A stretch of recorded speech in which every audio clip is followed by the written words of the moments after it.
Perfect.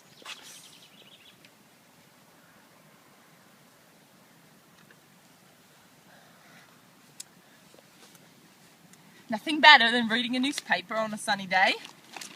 Let's see what we got. Horrible ending!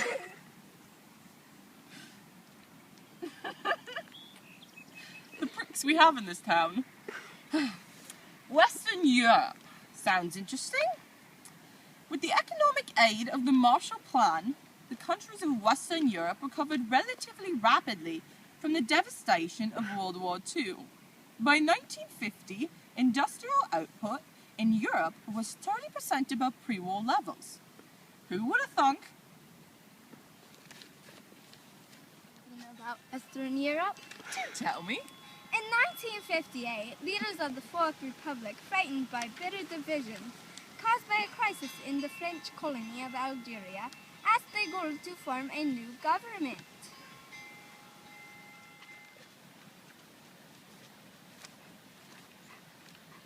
Good afternoon, Westbeth. Good afternoon. I stumbled across this article. Would you like to hear it? Do tell. It's called The Economic Miracle. The three western zones of Germany were unified as the Federal Republic of Germany in 1949. From 1949 to 1963, Konrad Adenauer, the leader of the Christian Democratic Union, served as chancellor. Adenauer sought respect for West Germany. He cooperated with the United States and other Western European nations, especially France, Germany, longtime enemy. Well, if you look down yonder, there's another article about it. The European Economic Community. Oh. It says that the destructionists of 2 world wars caused many thoughtful Europeans to reconsider the need for some form of European unity. National feeling was still too powerful, however, for the European nations to give up their political sovereignty. I'll have to ask my grandma about that one. As a result, the desire for unity focused chiefly on the economic area, not the political one. Well, that's...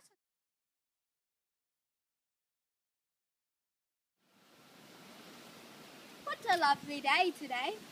It is a nice, sunny day with a nice breeze and pretty. So pretty. Well, I shall begin. Oh, by the way, Grandmother got me these beautiful flowers today in my basket. Well, we are in the U.S. after the war, and it is after the war. And between 1945 and 1970, the ideas of Franklin Delano Roosevelt's new ideal largely determined the patterns of America's domestic politics.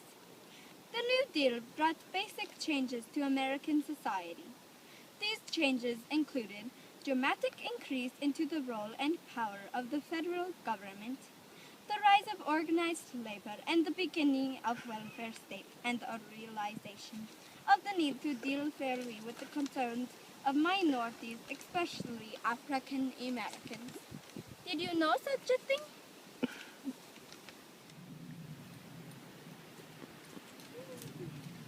In August 1963, the Reverend Martin Luther King Jr., leader of a movement for racial equality, led a march on Washington, D.C. to dramatize African American desire for equality. Well, I couldn't help it over here. But I knew something about America after the war. Well, not Americans, but the Canadians. Oh, really? Sure. After the war, Canada developed electronic aircraft, nuclear and chemical engineering industries on a large scale. Under Lester Preston, the federal government laid the groundwork for Canada's welfare state. A national social security system and a health insurance program was enhanced.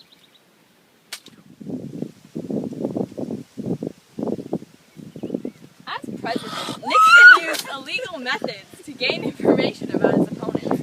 This led to the Watergate scandal. After lying to the American public about his involvement in the affair, secret tapes of the conversation in the White House revealed the truth. On August 9, 1974, Nixon resigned rather than face possible impeachment.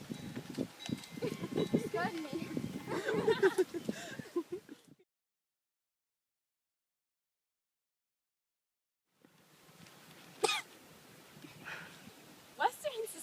after World War II. Western society witnessed rapid change.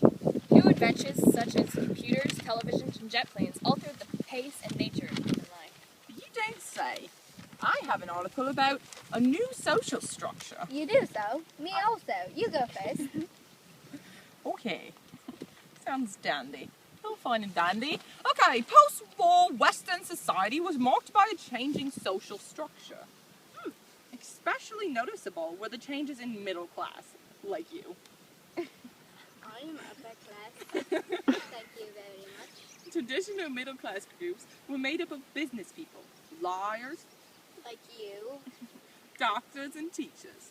A new group of managers and technicians hired by large companies and government agencies now joined the middle class. Mine is more about women in the post-war world. Who cares about women? You are a woman just like I. I'm a woman. Women's participation in the world wars had resulted in several gains. They had achieved one of the major aims of the 19th century, feminist movement, the right to vote. We voted. We did, didn't we? I We remember did. that. I Back when remember Isabel too. was a boy. Okay. Do you have something to say? Yes, about the student Well, then revolt. speak up then, young one. Oh, really? Growing discontent among university students led to an outburst of student revolts in the late 1960s. Many protests were an extension of the revolts in American universities, often sparked by student opposition to the